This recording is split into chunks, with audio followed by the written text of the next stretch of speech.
नमोऽस्तु ते व्यासविशालबुद्धे पुल्लारविन्धायतपत्रनेत्रा येन त्वया भारतात्रैलपूर्णः प्रज्वालितो ज्ञानमयः प्रदीपः.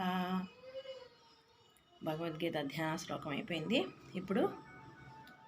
ఇప్పటి వరకు మనము సాంఖ్యయోగం భగవద్గీతలో 2వ అధ్యాయాన్ని చదివాము. ఇప్పుడు 3వ అధ్యాయానికి వెళ్తున్నాం. ఓం శ్రీకృష్ణ పరబ్రహ్మణే నమః. శ్రీమద్భగవద్గీత అతః తృతీయోऽధ్యాయः కర్మ సన్యాసయోగः. అర్జున ఉవాచ జాయసి చేత్ కర్మణేస్తే మతబుద్ధి జనార్దన తత్కిం కర్మాణి ఘోరే మాం నియాజోజయాసి కేశవః. తాత్పర్యం: అర్జునుడు అన్నాడు, జనార్దన, నీ అభిప్రాయంతో కర్మ కంటే జ్ఞానమే ఎక్కువైతే కేశవ, ఘోర కర్మల్లో నన్ను ఎందుకు వినియోగించుతున్నావు? అర్జునుడు అడుగుతున్నా శ్రీకృష్ణుని, మరి కర్మ కంటే జ్ఞానమే ఎక్కువైతే మరి నన్ను ఎందుకు ఇలాంటి కర్మలు చేయమంటున్నావు అని ప్రశ్నిస్తున్నాడు. కర్మలతోనే అన్నీ కూడుకున్నాయి కాబట్టి ఈ కర్మ చేస్తేనే మన జన్మ రాహిత్యం కూడా పొందుతాం కాబట్టి నువ్వు ఏమి చేయాలో, ఏ కర్మ చేయడానికి ఇక్కడికి వచ్చావో అది నువ్వు తప్పనిసరిగా చేయాలి అని శ్రీకృష్ణుడు భగవానుడు అర్జునుడితో చెప్తున్నాడు. 2వ శ్లోకం వెళదాం. వ్యామిశ్రేణేవ వాక్యాన బుద్ధిమోహాయ శివా మే తదా కిం తవ నిత్యంత యో నశ్రేయోహవ నయం.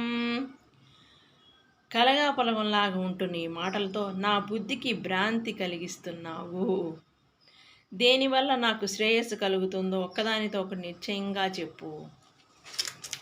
అంతటి అర్జునుడికే ఏది నిర్ణయించుకోవాలో, ఏది నిర్ణయించుకోకూడదో, ఏది తప్పో, ఏది ఒప్పో, ఇక్కడ కర్మలు చేయడానికి వచ్చామా, జ్ఞానాన్ని పొందడానికి వచ్చామా, దేనికి వచ్చాము, ఏది నిర్ణయించుకోవాలి అనని కూడా తర్జన భర్జన అవుతున్నాడు. దానికోసం ఎందుకు అడుగుతున్నాడు అసలు ఇవన్నీ కూడా?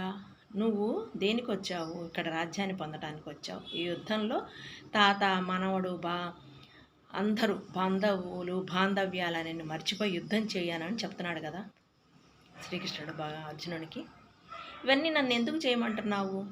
ఓ పక్కేమో ఆ తప్పు చేస్తే ఈ పాపం వస్తుంది, ఈ తప్పు చేస్తే ఆ పాపం వస్తుంది అని చెప్తున్నావు. మరి ఇన్ని చేస్తున్నాను కదా, మళ్ళా కర్మ చెయ్యి అంటున్నావు. కర్మ చేస్తే పాపాలు అంటుతున్నాయని చెప్తున్నావు. ఏది చేయాలి? కర్మ చేస్తే పాపాలు ఎలా అంటుతాయి? మనం చేయవలసిన కర్మ ఏంటా? మనం ఎందుకు వచ్చామా? ఎవరి కోసం వచ్చామా? ఏం సాధించడానికి వచ్చామా? చేస్తున్నదంతా భగవంతుడే, ఉన్నదంతా ఆయనే.